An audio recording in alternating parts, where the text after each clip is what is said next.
How to turn off mentions on iPhone.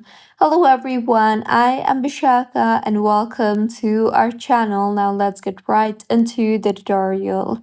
Firstly, go ahead and open the settings application on your device, and now here scroll down to the bottom and tap on the apps option you see there. Further scroll down again and navigate to the messages option and tap on it.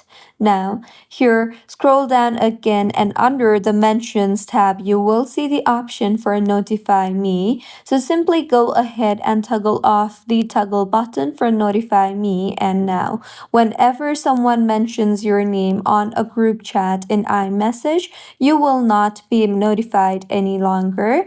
And after disabling this settings, iPhone will stop sending special notifications when someone mentions you in a group conversation or simply in a message conversation.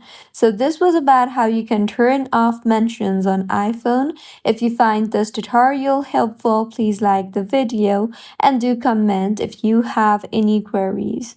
Also, do subscribe to our channel for more helpful tutorials like this. See you on the next one.